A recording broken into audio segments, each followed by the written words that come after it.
Welcome to the Skeptic Zone, the podcast from Australia for science and reason.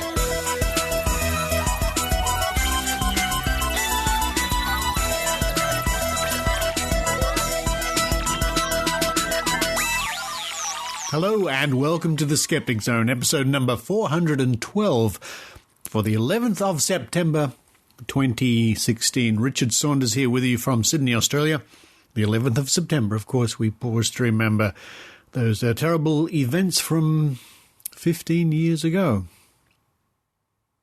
And in pausing to remember, we also see, and maybe it happens to you too, coming up on your Facebook feed or elsewhere, people still clinging to the conspiracy theories that it was all an inside job and the buildings fell because of internal explosions caused by explosives placed there, dynamite, I don't know, whatever.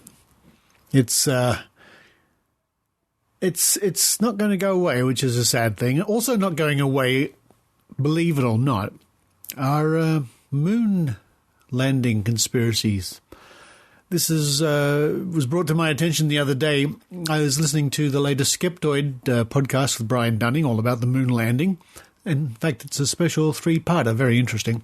And I posted it up on my Facebook feed.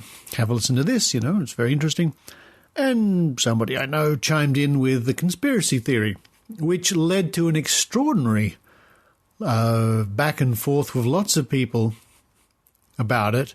And when it boiled down to it, my friend who had posted this just didn't have a shred of evidence, not a shred. It's amazing how many people will cling on to a belief purely based on a hunch or a suspicion or something like that. But when pressed for evidence, yeah, I'm afraid conspiracy theories and their proponents will be with us, well, for a long time, I imagine. But coming up on this week's episode of The Skeptic Zone, we catch up with Michael Kruse from Bad Science Watch in Canada. Some interesting information coming our way from Canada about the situation there with naturopaths, pretend doctors, we might say, people who can't be bothered to actually study real medicine, so they get a degree in naturopathy, which I seem to remember many years ago, one of the TV shows here in Australia, A Current Affair, or probably A Current Affair, I probably have it in the archive somewhere, I'm not sure, managed to get one of their pet dogs registered as a naturopath. It was a good stunt at the time. Unfortunately, it didn't make any changes. Anyway, what's happening with naturopaths? They call themselves doctors over there in Canada. Find out at the top of the show with Michael Kruse from Bad Science Watch. Then after the break, something a little different, something quite interesting. We have some archival audio extracted from video about the Mind, Body, Spirit Festival here in Sydney going back 30 years. Well, there are two clips I'll play for you. One is from 2002 when co-host of the Skeptic Zone, part-time co-host Stefan Soiker and I were doing some video reports for Net FM, internet radio station. We went along to the Mind, Body, Spirit, Mind, Body Wallet, and Stefan did a piece to camera, which I shot and produced. The audio from that is very interesting. He chats to people there, and they, what's the old expression? Give somebody enough rope. It is interesting when you chat to some of these people, and you just, well, yes, give them enough rope. And then we're going to go back to the mid-'80s and a report on the Mind, Body, Spirit in Sydney from the mid-'80s on ABC TV at the time. Again, you'll find that very interesting. And later this year, I think in November, I'll go along again. But honestly, folks, things don't change much in the new age. The new age is looking really old-fashioned. Then to round off the show, more of the Raw Skeptic, Heidi Robertson, with a report from the Skepticamp, the recent Skepticamp in Brisbane. Heidi's going to be interviewing Mandy Noble, a dietitian looking into woo in the health industry. Who would have thunk it? Now, here's something to look out for. Coming up in a few weeks here in Sydney and Brisbane, Auckland, and other cities. My cousin, Ben Goldacre, is coming out to give a series of talks and lectures and things. There will be a promo. I'll run a promotion for it halfway through this week's episode of the Skeptic Zone. It's something to look out for.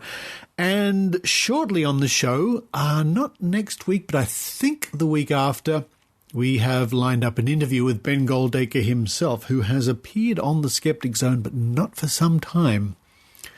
In fact, looking in the archives, he was on the show in 2009, interviewed by our very own Dr. Raichi. Looking forward to meeting Ben for the first time. We are cousins. I can't remember the exact link. It revolves around the fact that we're both related to Sir Henry Parkes, who was a historical figure in Australia.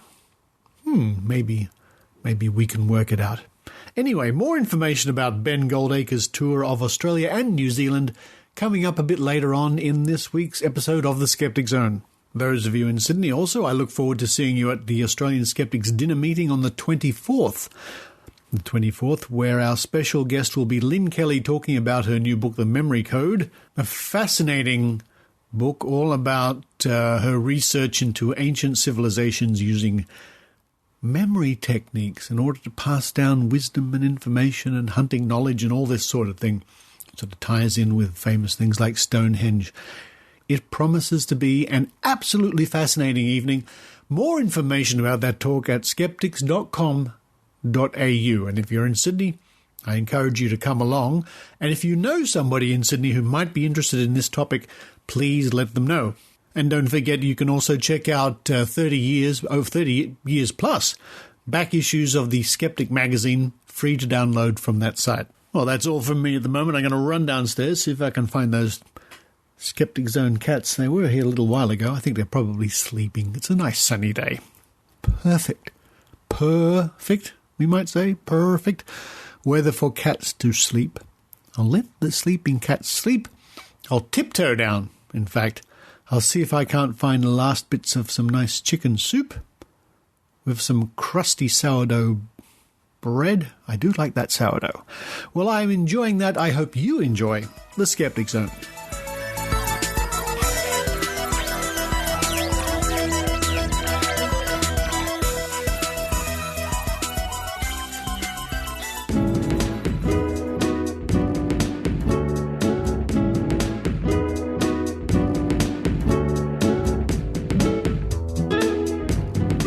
Joining me now all the way from Toronto in Canada, from Bad Science Watch, it's Michael Kruse. Hello. Hello, Richard. It's great to be back. Yes, you haven't been on the Skeptic Zone for, I'd have to check the records, probably a bit earlier on last year. We do like to catch up with you from time to time to find out what's going on in Canada and what bad science you're watching at the moment. But for our listeners who haven't, relatively new to the show maybe, what can you tell me about Bad Science Watch? What's it all about? Well, Bad Science Watch started in 2012, and we were responding to what we thought was kind of the disregard of science in public policy. So we decided to focus our efforts on the government instead of the sort of the end user or the educational component, which most people can focus on. And we've been advocating for good science and policy in public policy since then. We took a little hiatus last year. I got a bit burnt out, as happens with these kind of endeavors. There's a lot of work, and a person can't shoulder it all themselves. So I took a little break, but we decided that we had a little bit more in us, and we came back in the summer, and now we're back in full swing, advocating for good science in public policy. I think it's always a very good idea to take a little break every now and then. I completely with you. Doing the Skeptic Zone every week is a little bit more tricky to do that, but it's good to recharge the batteries, take a step back, and when you come to it, sometimes come back to it, you have a fresh outlook or some more ideas. But it's good to know that you're there doing something like this. We have in Australia a group you're no doubt familiar with, Friends of Science and Medicine. And it was due to them, following them online, and I encourage everybody to do so, that I caught up or brought to my attention a story. Now, what you're concerned about, apart from everything else right now, is the group of people we call naturopaths or naturopaths, depending on where you are. And there is some very interesting developments concerning the naturopathic situation in Canada. And correct me if I'm wrong, I think they're legally entitled to call themselves doctors. Is that right? Yeah, in Ontario, our just like a lot of different places, our healthcare is managed on the provincial level, not the federal level, and the regulation of naturopaths kind of depends on what province you're in. In Ontario, starting as far back, really as in the 1980s, there's been a drive to expand the regulation of lots of different health professions, and the naturopaths have been on board right since we started to reform healthcare in Ontario. And in 2007, naturopaths actually gained the ability to be self-regulated. So before then, they had actually been regulated as far back as 1925. There was a Naturopathy Act, or what was called the Drugless Practitioners Act, which had under its umbrella lots of different people, including naturopaths and chiropractors. And that got updated when we started to manage or to regulate controlled acts instead of professions. And naturopaths, joined the bandwagon and managed to convince our government to actually give them their own college. This has actually occurred in a couple other provinces in Alberta and in British Columbia as well. So they are self-regulated. They started taking registrants just in this past year. It took them a while to get the college up and running. But yes, they do have their own governance, just like doctors. They are allowed to call themselves, in Ontario, they're allowed to call themselves Naturopathic Doctors. The province stops short in allowing them to practice naturopathic medicine. They actually are just able to communicate a naturopathic diagnosis. But so they're fully self-regulated and really being held accountable by our provincial government as we speak. That's good to know, because this is what the thrust of this item I saw is all about. Now, it's the regulatory system in Ontario. We can look at that. Now, it comes down to looking at what the naturopaths put out by way of their advertising, their flyers on their websites. And there was a very concerning statistic I saw, something like out of 300 of these people, almost half of them are in breach. Yeah, there was a great reporter from a national newspaper called the Globe and Mail here in Canada who did an investigation. She's been a real supporter of evidence-based practice and of really holding fringe and alternative medicine practitioners accountable. And Carly Weeks put together an investigation where she looked at the websites of 300 Toronto naturopaths. There are probably, at this point, there's probably close to 700 or 800 naturopaths licensed in Ontario, probably even more than that, maybe close to 1,000. And she wanted to find out if they were actually adhering to the standards set by their own college. And there is a standard called the advertising standard, which sets out quite explicitly that you're not actually supposed to claim any ability to cure or diagnose any disease on your website. Now, obviously, they have their own scope of practice that they have to adhere to, but they have very clear advertising standards. And she found that half of the 300 websites that she investigated were in breach of the college's rules. It's not surprising at all. Before they were regulated, it is kind of a Wild West, and naturopaths are kind of notorious, as well as homeopaths for that matter, for making wild claims that are really kind of unsupportable by science. This was what Carly Weeks found in this investigation.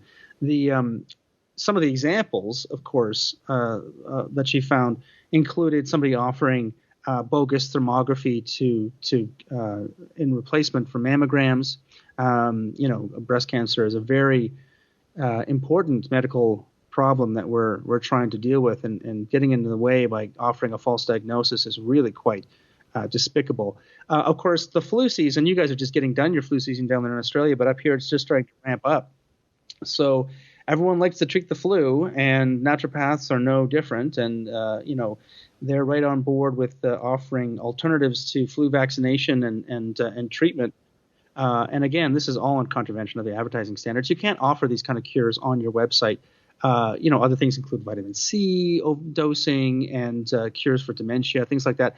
So they were really in breach. And it's quite clear that now they just got registered in the last year. They just signed up. So, maybe people have to update their websites. I know as someone who runs a website, it's difficult to keep on top of things sometimes. But, when you're being licensed, you have a responsibility to communicate with the public appropriately. And obviously they haven't set this as a high priority. as half of them are in violation. Well, you know what? It's an interesting thing because, and we get the same sort of event happening here in Australia with a group called Homeopathy Plus, who were a couple of years ago taken to the court by the government and fined a huge amount of money. Because when it boils down to it, what these people do, I'm sure, and I'm sure the situation is the same in Canada, is they sincerely believe in the remedies or the modalities they're pushing. That's why they're so happy or they're so unconcerned about advertising these things, because they sincerely believe they work, like thermography for breast screening and so on. And this really rings true when we discover that there are some people even making claims about cancer and vitamin C over there. Now, you don't do these things to try and be naughty and get away with it. I think you do these things because you sincerely believe that they work.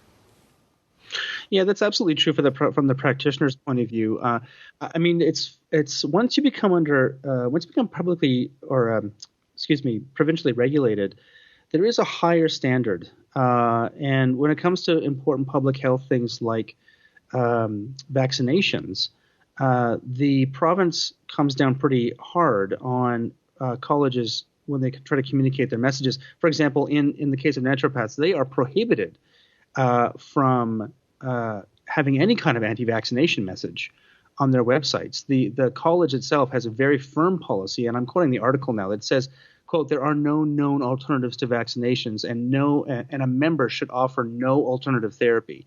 And that's very clear and unequivocal. Of course, we've had a problem here in Canada, and actually, I'm sure you guys have in Australia with Dr. Dr. Golden, who is offering homeoprophylaxis, right? Dr. Isaac Golden, yes.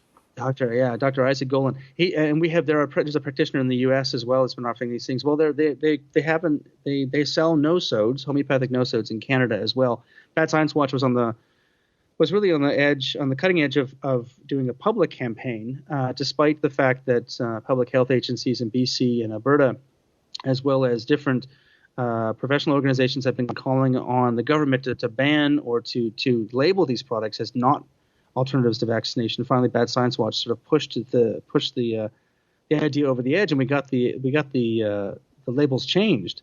But that doesn't stop them from keeping making these claims. And once again, we see the college really holding up a very important pillar in public health, that of promoting vaccinations, and their members are really just ignoring it. For many years, it's funny, when I got involved in science advocacy in late 2000s, 2008, 2009, the idea of a naturopathic and homeopathic college had already been done. They were done, in 2007 when they passed the act. But everybody who I was colleagues with were just up in arms with how could we give these people legitimacy?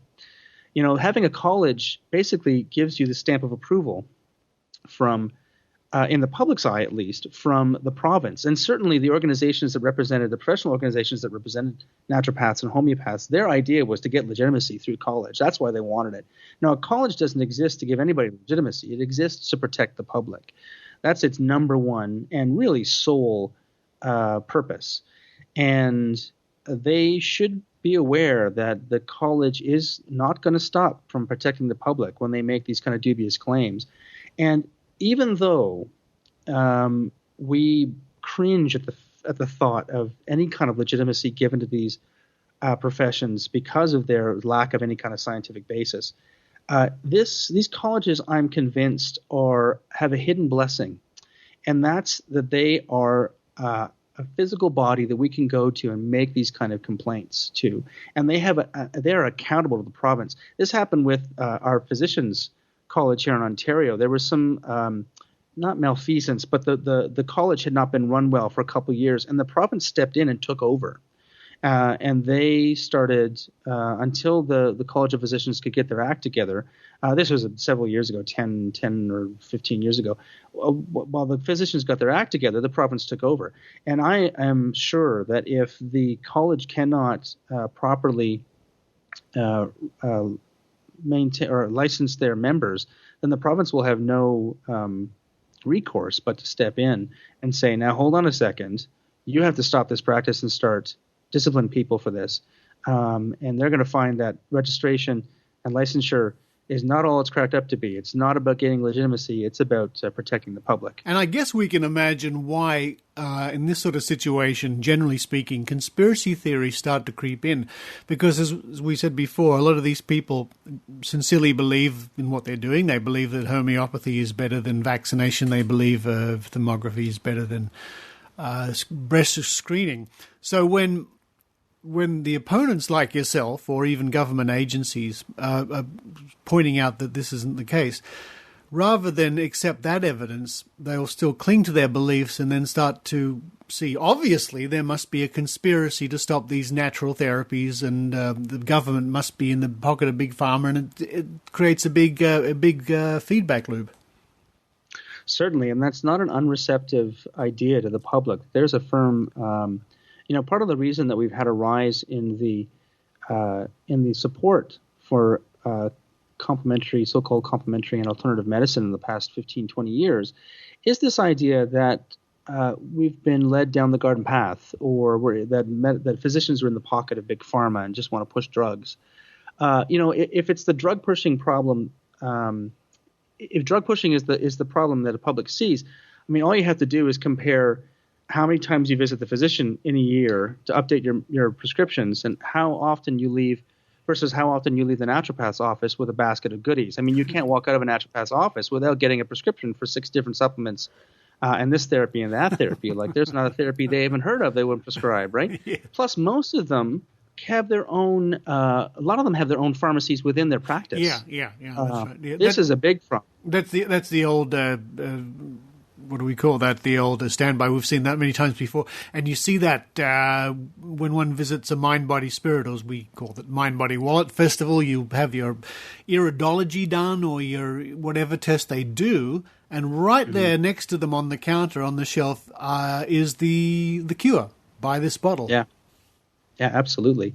I mean, that's one of the things that Bad Science Watch is also doing, is trying to hold the government accountable for the approval of these products, because if they can't be sold in Canada, then the naturopath can't prescribe them. We really can't do much about the scope of practice of a naturopath. That has been, while we railed about this, I did some research into this at university. There's a very long tradition, it's been a very long game to get naturopaths and homeopaths regulated in Ontario, and that's not something we're going to get in front of. But what we can do is we can ask the government to be accountable to the safety of Canadians by the way they regulate these products. And I'm very happy to announce that today, starting today on September 7th, they have released for public consultation new framework for the approval of natural health products.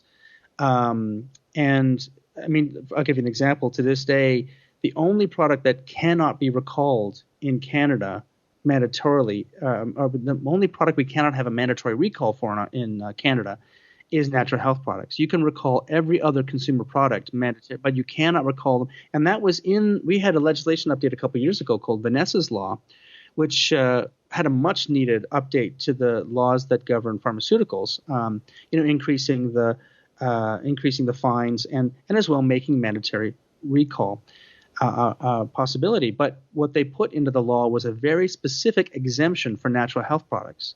That they are not the only product that is not covered under this legislation. And that was because of the lobbyists from the organizations that sell natural health products. They didn't want more regulation. They didn't want to have to be under the keen eye of the minister, and nor did they want to have to go through the process of a recall if they put out a substandard and inadequate product. And so the good thing is there's a new licensing framework being put out for public consultation. It's got science written all over it. I have a feeling we're going to be going towards a labeling system that you guys, correct me if I'm wrong, that you guys have in Australia that says this product has not been tested for efficacy. And you're not going to be able to make claims for cure or diagnosis with your products anymore. They're going to be very tightly controlled if you have no evidence. So we're looking forward to consulting on that. One of our consultation committees is putting together a public consultation that is due October the 24th. Anybody can consult. If you go to we'll have a website available that we'll put out on our Facebook page. And if you go to Health Canada to the Non-Prescription and Natural Health Products Directorate, they'll have a link to the public consultation. Anyone can consult. We need more people who are science-minded, who believe in science-based policy and decision-making, to actually tell the government that they want these products regulated, that they want stronger, more science-based regulations. And I think we're moving in the right direction. And this has been because of the pressure that groups like Bad Science Watch and some great work by our national press, CBC, the Canadian Broadcasting Corporation, put out a couple really kind of damning reports in the past couple of years about the regulation of natural health products. And I think it hit home. So I think we're looking at better regulation, and we have to keep the government's feet to the fire and the regulatory system accountable to the safety of Canadians. Sounds like a good idea. And yes, of course, folks, in Australia, we have the system when you go into a pharmacy and you look for the medicine on the shelf, it'll either say AUSTL or AUSTR.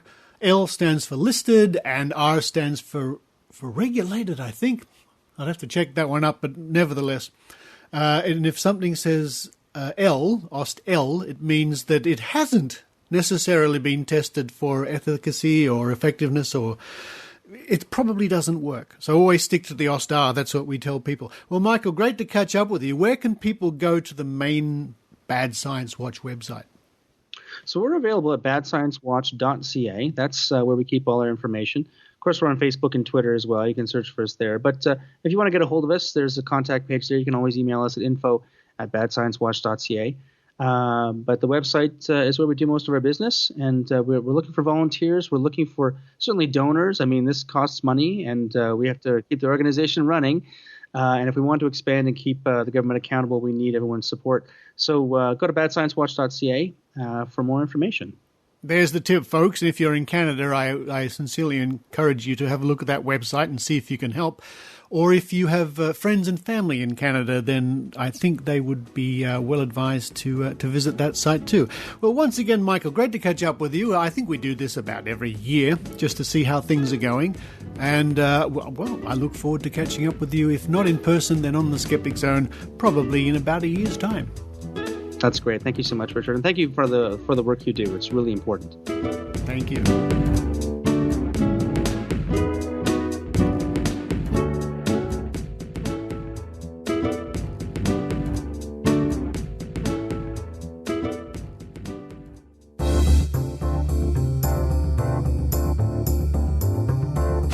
A coin 100 times and I'm allowed to withhold from you the answers half the times, then I can convince you that I have a coin with 2 heads, okay?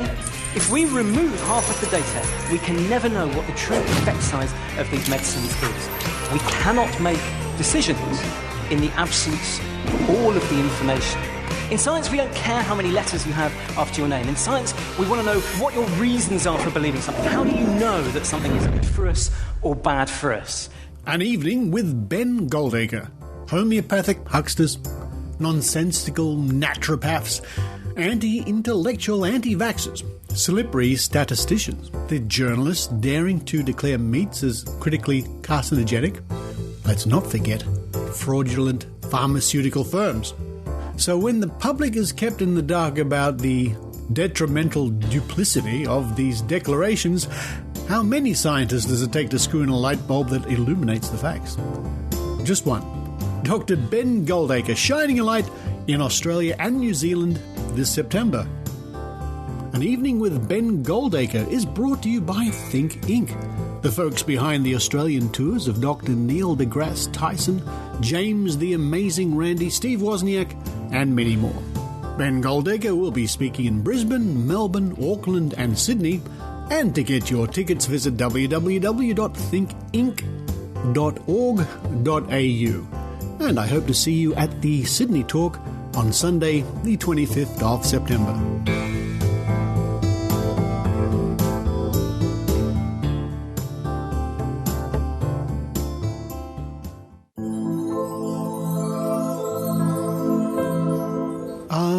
The New Age. What lovely New Age music that is, written by Stefan Soiker. Now, quite often on the show you'll hear us talking about the Mind, Body, Spirit Festival, or as we love to call it, the Mind, Body, Wallet Festival.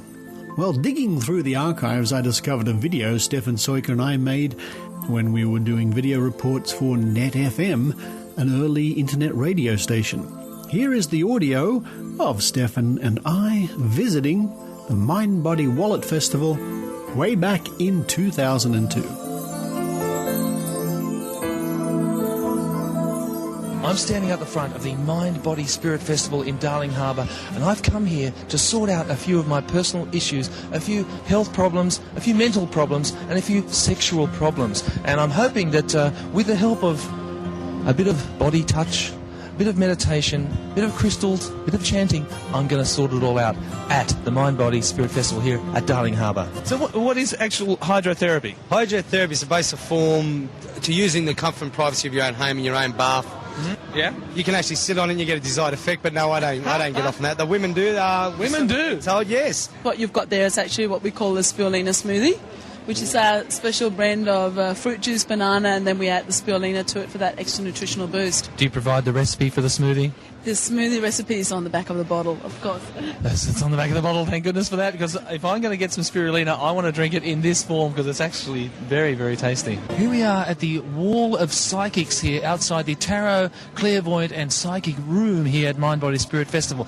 Every one of these psychics here with their credentials of what they do, you can check them out, and they're all categorised by colour because obviously they're using different chakras to use their psychic powers, and then you can book them in here for a reading here today. And it's amazing the similarity between this wall of psychics here and the wall of victims from the September 11 bombing in New York.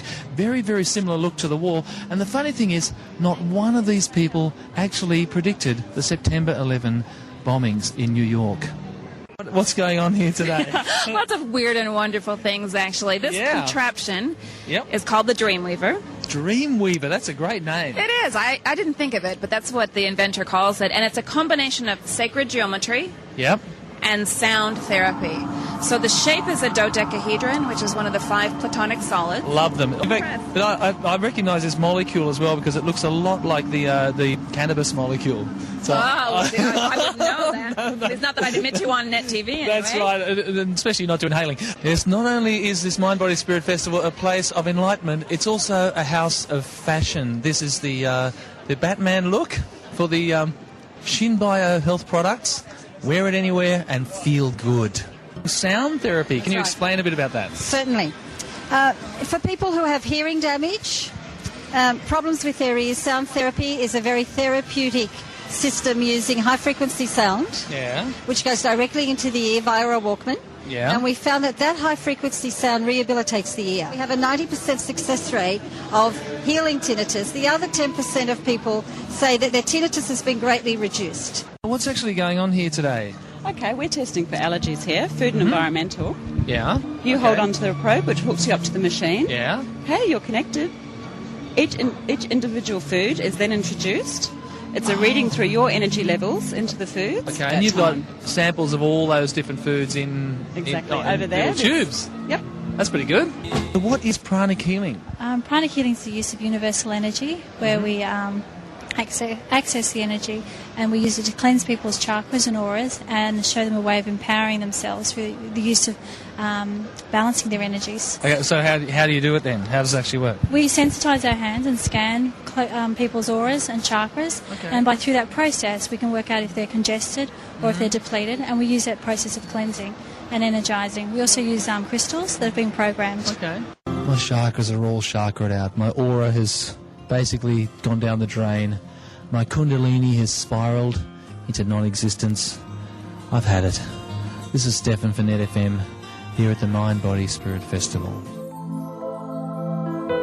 Well, not much has changed since that report was made at the Mind Body Wallet, but let's go back even further into the past 30 years. Now here's a report from the ABC TV's 7:30 report from about 1985 or 1986 about the mind, body, spirit. But what's the festival all about? The understanding of inner strengths and energies, the power of crystals and pyramids, or is it simply marketing to the gullible? Cynics were welcome at day one, so we sent along our resident skeptic, Jeff Sims. Here we are. Here they are for a New Age singing lesson. $25 plus $6 general admission. Great value if you're into this sort of thing. And if you're not, you wouldn't be here. You'll get your money's worth, okay? What were you born with? A beautiful voice. Again? A beautiful voice. A beautiful voice again? A beautiful voice. I was born.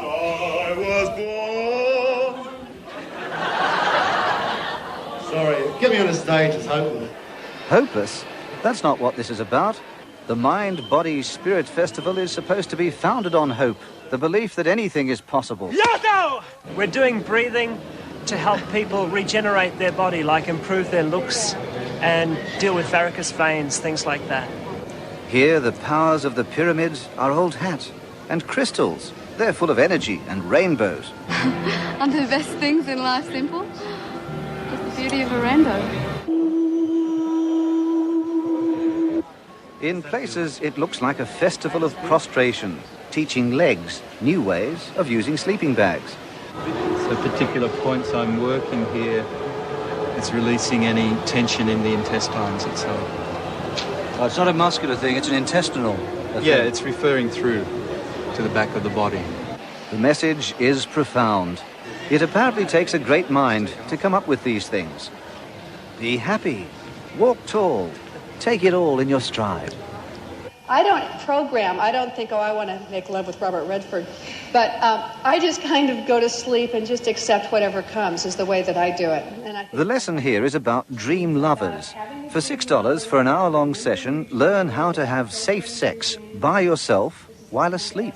What is the extent of the sexual experience? Is it like... The idea of a dream lover is it can be anything from just a really warm, loving embrace all the way to actually orgasming. Learn to achieve the amazing. Get tennis elbow without a tennis arm. And don't forget your feet. What's so special about the sandals? They are atomically designed foot bedding. They're what? Atomically designed? Anatomically. Oh, anatomically. Not atomically, anatomically. Right. They're not explosive? Not explosive, no, absolutely not. They have the good metatarsal arch support, and here you might see it, a longitudinal arch support. Don't you spoil the effect, though, by wearing your socks with them? Well, you spoil a certain amount of your effect because you have these copper studs in them. You know, the copper studs gives you a massage effect, and also they have some influence on your reflex areas. What are these things? Copper. This is copper, these black points. Oh, copper. They oxidate a bit. So this is how you can see them more better on this one here. Oh, so they make your feet go green, do they? They make your feet go green a bit. I used to have a scar in my lungs. I used to be blind, partially blind, with a large... You can see the large hole there. I can see. I used to be short-sighted. I'm not short-sighted anymore. I used to have chronic bronchitis. I don't have that. I used to be hyperactive. I don't have that. And that's through breathing. Breathing? That's new? Well, new age, old age, never mind your age. A sketch is a sketch, isn't it? This is my what? Trapezius. My trapezius. Top of the back muscles. Why do you want to lengthen my trapezius? Because most people's trapezius is pulled up forward tightly because they raise their shoulders too much, either in effort, in being pushed at desks that don't fit them, or women carry shoulder bags there perpetually, so they hunch their shoulders up. But I'm not going to be carrying a shoulder bag, am I? I'm delighted. Is this dancing method New Age rhythm or a Middle Ages fertility dance? It's all so natural. And let's not forget, anything's possible. Now introducing New Age food, a revolutionary high energy from within never before thought of chip.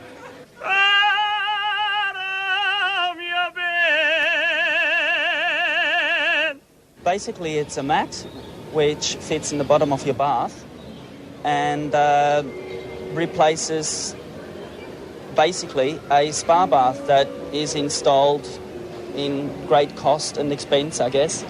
Water. Where would you be in the New Age without it? It's as if it's just been invented. Well, tell me, what is New Age about your shower roses? Well, these are a new type of pressure shower. There is, of course, a flotation tank. There had to be. And yet here, there's no water. Or maybe there is and I'm just not aware of it. Maybe it's New Age wet-free water. And it's not the first time a reporter's been kept in the dark. There's nothing like a New Age man, is there? And Jeff Sims is nothing like a New Age man. So there you are. We look forward. a guest to visiting the next Mind Body Wallet festival here in Sydney. I think there should be one coming up in November or something like that. But as you can hear, same old claptrap year after year.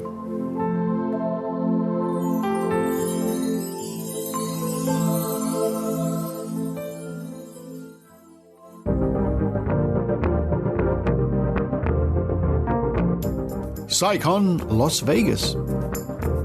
No, it's not an illusion. PsyCon is coming to Vegas, and you're not just hearing things. For too long, skeptics have been wandering the desert, parched and aimless, wondering when will they find an oasis? But just on the horizon, hope beckons. At last, a chance for critical thinkers from around the world to celebrate with the brightest minds and biggest personalities in science and skepticism. It's no mirage. It's PsyCon 2016, and this time it's in Vegas. October the 27th to the 30th, come to the Excalibur Hotel and Casino in Las Vegas, where brilliant speakers will make the City of Light truly shine with skeptic stars like evolutionary biologist Richard Dawkins, science education champion Eugenie Scott, SETI astronomer Jill Tarter, and many more to be announced. And yes, James the Amazing Randi will be there too. PsyCon 2016 is a production of the Committee for Skeptical Inquiry, the people who bring you the Skeptical Inquirer magazine, the group that began organised skepticism a generation ago. And what better location for a conference of skeptics than a city full of illusions? Don't wait. Unlike claims of celebrity psychics, conspiracy theorists and alt-med hucksters, this is no illusion. PsyCon is real. Register now at www.sciconference.org. That's CSI conference.org.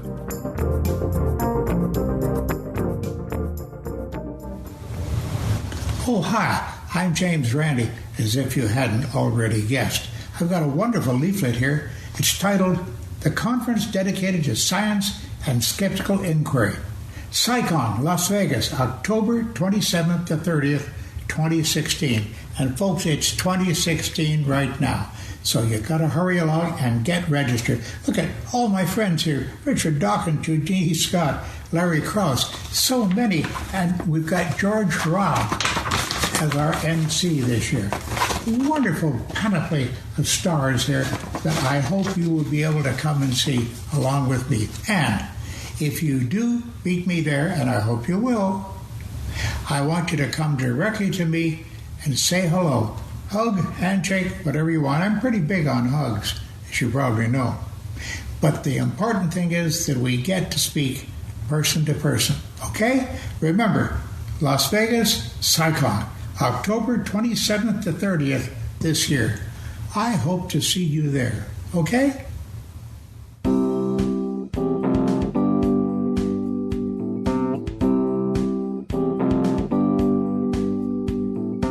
It's the Raw Skeptic Report with Heidi Robertson.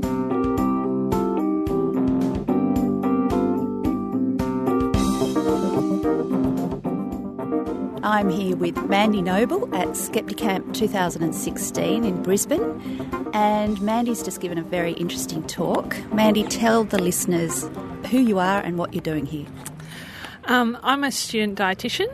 I do have a background in science, and I came to Skepticamp today to talk to people about woo in the health industry and the non-evidence-based practice of qualified health professionals and how they can act against that if they see it on the internet or experience it any other way, how they can put in a complaint and some real practical tips on how to do that. Yes, you mentioned in your talk the steps to take when you see a pseudoscientific claim. Can you take us through those steps? So there's four sort of basic steps. So first of all, you need to establish whether the person who's claiming to be a health professional is what they claim. Are they registered or are they credentialed through a self-regulation body? Once you've done that, you can use a website like Archive.is and you can archive what they've put on the internet, or if it's a leaflet or something, you can take that evidence with you. The next thing to do is to find their code of practice or code of conduct, and undoubtedly you'll find where they have contravened their own code of conduct. And the three places I usually find is they're operating outside of their scope of practice. The second one would be that they're using non-evidence-based practice. And the third one, which is really important because a lot of people do this, is they're using patient testimonials, and that is against the code of practice for all health professionals. So you can then put those together. So I just usually do a really simple complaint. I just list the code that's been offended or that they've gone against, and I just put my little evidence right next to it, and I send that off to their regulator. And what kind of a response have you got from the regulators in general? Are they quite willing to act on your complaints, or what experience have you had? My experience actually has been that it's been quite quick, both in first recognising that they've received it, and the second one is getting to the end to a solution. And I think that that's because you're giving the regulator the evidence that they can then use. You're kind of doing the work for them, but also you've presented them with the evidence that you have, and you always have that. The onus is on them to do something. That's what they're paid for. If they don't, and that health professional does cause harm, they know that you have your evidence that you brought this to their attention. And what can you do if the regulatory body doesn't act in what you think is a reasonable manner? Who do you go to then? It's really difficult. I would say that I haven't experienced that yet, but I think continuing to collect the evidence. A lot of these codes of conduct and that, some of them are also actually criminal offences. So you can contact, I suppose, the ACCC or something like that if someone's been using misleading advertising. And they seem to sometimes have a little bit more clout than some of the regulators. So there are options, but also talking to other skeptics and maybe getting a bit of group action going so that other people can start talking about their experience with the same professional or unprofessional behaving professional. What profession in particular have you seen using patient testimonials a lot?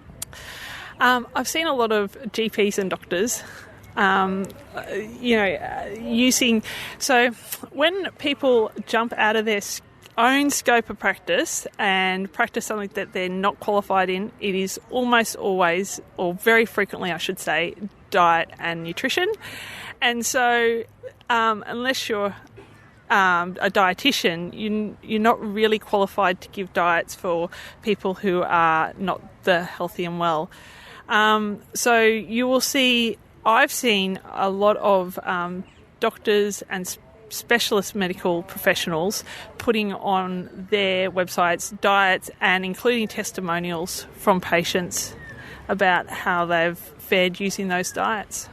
You said something else really interesting in the talk about health professionals using their qualifications to lend legitimacy to what you called an integrative or holistic approach. Well, first of all, tell us what your bugbear is about the word holistic. A lot of health gurus, like unqualified professionals, will say, I'm a holistic practitioner. I have a more holistic approach than a medical person. But it's actually completely the opposite, and I can only really mostly speak for dietetics because that's what I'm trained in, but we have a really holistic approach where we consider everything about the person, and that's why there's not just one diet. There's dietary guidelines, and it takes in people's cultural differences, takes in people's budget differences and people's preferences. I really believe that the holistic term belongs with the true health professionals and should be taken away from those people who are issuing out diet plans. It's the kind of word that has been hijacked by the woo crowd, isn't it? Much like in the field of vaccination, we come across this informed consent, which has been hijacked by them as well. There was one particular slide that you put up about a certain recipe that had a certain ingredient in it. I'm sure you know the one I'm talking about. Could you tell the listeners what that was? So it was a recipe for bone broth baby custard. As delicious as that sounds. And it did have raw cream or raw milk in it, a raw dairy product. And that is really quite alarming to me as a dietitian, because dietitians do know quite a bit about food safety.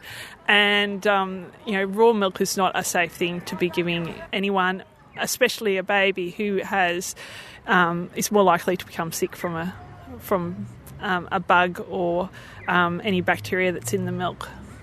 Listeners might recall my very first Skeptic Zone report was on the death of a toddler in Victoria as a result of ingesting raw milk. Well, Mandy, thank you very much for joining us. Is this your first Skepticamp? It is my first Skepticamp. So, unfortunately, last year I was working, but my partner came last year with our oldest son, and it's a great thing, Brisbane Skeptics. They're a great group. They're really active, and Brisbane Skeptics are really diverse. So when you come along to Skepticamp, you'll learn about a lot of different actions and understandings from the skeptic community. And Mandy, I believe you have a podcast. Where can people find you, and what's your podcast all about? So I have a podcast with another student dietitian who's also about to graduate, and it's called The Dietitian's Dilemma. It's about food in the media and food and nutrition in general, and we just discuss what is the dietitian's sort of look at different nutritional issues in the media. So just some feedback, but it's very laid back and it's a lot of fun, and we talk a lot about food as well, and we're both parents, so just fun food and nutrition and that sort of thing. And evidence. Sounds yeah. good. So check out Mandy's podcast at The Dietitian's Dilemma. Well, it was a great talk, and hopefully we'll see you at more Skeptics events in the future. Thanks for joining us. Thanks, Heidi.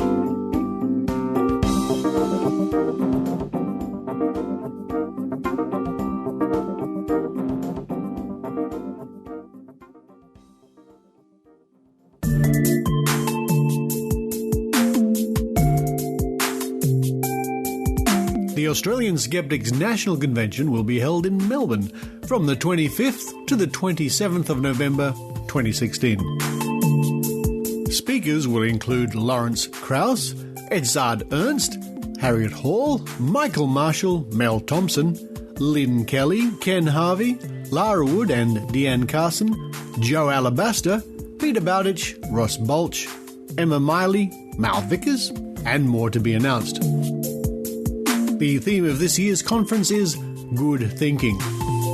For more information and to get your tickets and tickets for the annual dinner, visit www.convention.skeptics.com.au.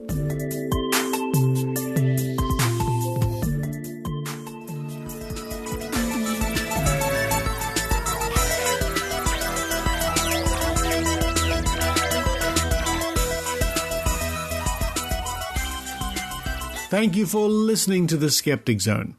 And if you're in Sydney later in October, I look forward to possibly seeing you at Folding Australia 2016 Origami Convention.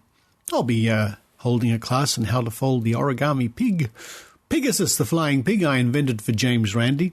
My good friend Gary Clark will be there to do some modular origami. You might remember Gary if you're in Australia and you watched the recent series about births, deaths and marriages on the ABC TV. Gary Clark was one of the people who featured in that, and some people might remember he made origami for people. Anyway, he's a good friend of mine, and he'll be at the Origami Convention too. That's Saturday and Sunday, that's the 29th and 30th of October, and that will be held in Potts Point. But for more information, just go to skepticzone.tv for the link in this week's show notes. And while you're there, I encourage you to subscribe to the Skeptic Zone. You can do it for $1 an episode. Cheap. It's got to be worth more than that, surely. Anyway, there's a range of options there if you care to. If you enjoy the show, if it keeps you company, if you look forward to hearing it every week and you get some benefit out of it, you might consider subscribing via Patreon or just through PayPal. The options are there for you at skepticzone.tv. And your Generous contributions means the show keeps going and we can afford to buy things like recording equipment from time to time or get our reporters around, especially Maynard. We like to get Maynard around. Oh, if you haven't visited maynard.com.au, I encourage you to do so to listen to fabulous Maynard podcasts, including Bunga Bunga. And recently he's had to put out a special about the new Australian movie coming out called Spin Out, directed by our good friend Tim Ferguson, who appears on the Skeptic Zone from time to time. And hands up, vested interest here, I do like to support the local TV and film industry because I do part-time work in that industry. But apart from that, it's nice to support a friend. Coming up next week on the Skeptic Zone, talking about friends, another old friend of the Skeptic Zone, Sharon Hill from Doubtful News, joins us to tell us the latest goings-on at Doubtful News. And then the week after that, as mentioned earlier, we hope to have, in fact, we're lining it up, an interview with my distant cousin Ben Goldacre, who's touring Australia and New Zealand in a few weeks. But for this week, this is Richard Saunders signing off from a very, very sunny Sydney, Australia. You've been listening to the Skeptic Zone podcast. Visit our website at www.skepticzone.tv for contacts, an archive of all episodes since 2008, and our online store. Please support the Skeptic Zone by following us on Twitter at Skeptic Zone, liking us on Facebook, and leaving a review on iTunes. You can also show your support by subscribing via PayPal for as little as 99 cents a week. The Skeptic Zone is an independent production. The views and opinions expressed on the Skeptic Zone are not necessarily those of Australian Skeptics Inc. or any other skeptical organisation.